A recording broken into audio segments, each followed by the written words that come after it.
والعصر إن الإنسان لفي خسر إلا الذين آمنوا وعملوا الصالحات وتواصوا بالحق وتواصوا بالصبر. أما خوا حافظي بين الصحابة كامل خوا يقول لنا سورة العصر أفرمي والعصر إن الإنسان لفي خسر إلا الذين آمنوا وعملوا الصالحات وتواصوا بالحق وتواصوا بالصبر. طبعا أفرمي سورة عصر يكيك لو سورتاني كخواي پروردگار فرمي سوين بكات والعصر يعني سوين بكات ام كاتي كمنو تو لمزگوتين الله سويني في خواردوا ام كاتي كيسا منو تو دانشين لمزگوت الله سويني في خواردوا رنگ إساك ام كاتش الله سويني في خوا كسي كيتر لخزمي خومان لهاوري خومان لهاوزباني خومان لم دقا لخرافة كاريا سرفيكا كواتا كات يعني دسمايي منو تو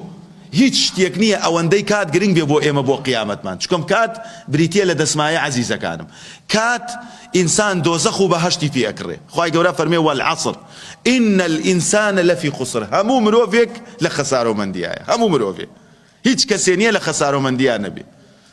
هەموو مرۆڤێک سوێن بەکاتەخوا هەموو مرۆڤێک لە خەسارەمەندیایە خەسارەمەندی تەمەن خەسارەمەندی ماڵ خەسارەمەندی لەشتاغی ئینسانێکە گەنجە تەمەنی 20 ساڵە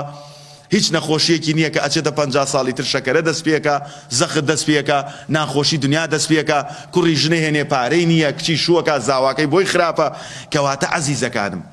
هەموو ئینسانێ لە خەسارەمەندیایە هەمووی بەڵێ هەمووی بەڵام خوای گەورە کۆمەڵێ جێئاکاتەوە إلا الذين آمنوا إلا ئیماندار نەبێ ها وتما عجبا لأمر المؤمن پێغەمبەر صلی الله عليه وسلم فەرمێ عەجایبم لە ئەمری ئیماندار دێ هەموو شتێک بۆ ئیماندار خێرە توشي خيره بي صبر اقري هر خيره توشي شر بي صبر اقري هر خيره امش تنها بو ايمان داره كواتا خواي قورا فرمي الا الذين امنوا يا كم خالوت من اواني ايمان يعني يا الايمان علمي عن هي بتشي بخوا ببيغمبري خوا صلى الله عليه وسلم وب ديني اسلام كواتا الا الذين امنوا او يا كم خال او كساني كعلمي عن هي بناسيني خوا وبيغمبر صلى الله عليه وسلم وعيني بيروزي اسلام او انا خسارو منين الا استثناء اكاد الا الذين امنوا وعملوا الصالحات اي العمل به كردوي شاكا كان دوام خال وعملوا الصالحات وتواصوا بالحق الدعوة اليه بانجوازي بو اكن او سيب خال وتواصوا بالصبر الصبر على الاذى في آلام قرنا وببلغي ايات استاك اهلي بدع وخرافات وكمل اهانه بزاناني اهل السنه واسلام كان والله كاكا ما انا بانق شيء كاكا وتاوهم بلقي اياته ومن الدين شو بوتان شرح كم كلمه بكلمه او يسوى اياتك وبلقي الا الذين امنوا وعملوا صالحات وتواصوا بالحق وتواصوا بالصبر يعني قرينج انساني مسلمان بزاني والعصر خواي پروردگار سويني بي اخوا ام ايمانا هر كسيك ام شوار صفتيت يا نبي ام صفه اربعيت يا نبي الإيمان والعمل الصالح والتواصي بالحق والتواصي بالصبر إيمان كردوي شاك دعوة كردن بولاي دين وآرام كردن للسري إمام الشافعي رحمتي خواهي ليبيا هو تاباس إمام الشافعي ما بوكا أفرمي قال الشافعي رحمه الله إمام الشافعي أفرمي لو ما أنزل الله حجة على خلقه إلا هذه صورة لكفته أقربها تايو خواهي پروردگار بس ام صورتي نارد بايا بو همو خلقي سرزوي كافيام سيك الإيماني إمام الشافعي أفرمي لو ما أنزل الله حجة على خلقه إلا هذه الصورة لكفته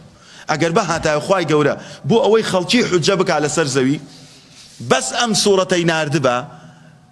لقل بيغمر صلى الله عليه وسلم كافي بو خلقي إيماني في بيني بو أحدهما يكم خالي إمام الشافعي طبعا أو الشيخ عثيمين شرحي قصكي أوكا الإيمان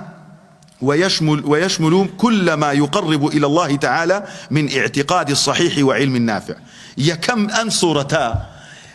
كومالشتيكو وكاتو إيمان بكاملي وهمو أوشتانيك وها إنسان بيرو باوريكو جيانيك خوش اعتقادك السليم نزيك أكاتو سلامت دوم العمل الصالح إنسان فيري كردوي شاكا وهو كل قول أو فعل يقرب إلى الله بأن يكون فاعله مخلصا ولمحمد صلى الله عليه وسلم متبعا كواتا دوم خال إنساني مسلمان فير أكاكا كردوي شاك بكا لهمو قول فعلك كخواي پروردگار بيي خوشا ومخلص بي لدينك يا وشوين كوتي في غمر بي عليه الصلاة والسلام سيم خال التواصي بالحق جاي عندني حق كبريتي لدعوة كذن وهو التواصي على فعل الخير والحث عليه والترغيب فيه إنسان فير شيء كاكا يعني خوي إيمانته خۆت کردەوەت هەیە ئەمجا بێت چی بکە بێ بانگی خەڵکی بۆ بکە بەزەی بە خەڵکا بێتەوە واز لە ئەنانیەت بێنێ گۆرەوە لە حیزبەکەی منی ولا گروپەکەی من ناقم چییە خوای ئەکرد ئەوەی تر گومڕابێ نە ما أسألكم عليه مالا لا أسألكم عليه أجرا پیغمبران نداوای پاریان لخلق کردو و نداوای وصف سنان لخلق کردو و نداوای اجریان لخلق کردو کواتا انسانی مسلمان لما صورته امام شافعی فرمی فیر ابي كهول دا همو هول يك بدا ترغيب رغبت بخاطر دلي خلقه وبيه بو مسكوت رغبت بخاطر دلي خلقه وبو قيامتي خويتي بكوشي شو عرب خال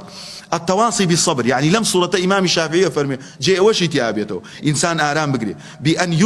يوصي بعضهم بعضا بالصبر على فعل أوامر الله وعلى ترك محارم الله وتحمل أقدار الله كوات إمام الشافعي فرمي أم صورة إنسان فيرك صبر بقريت طبعا صحابة كاني في غمر صلى الله عليه وسلم كاتي كبر أبو اللي يكتري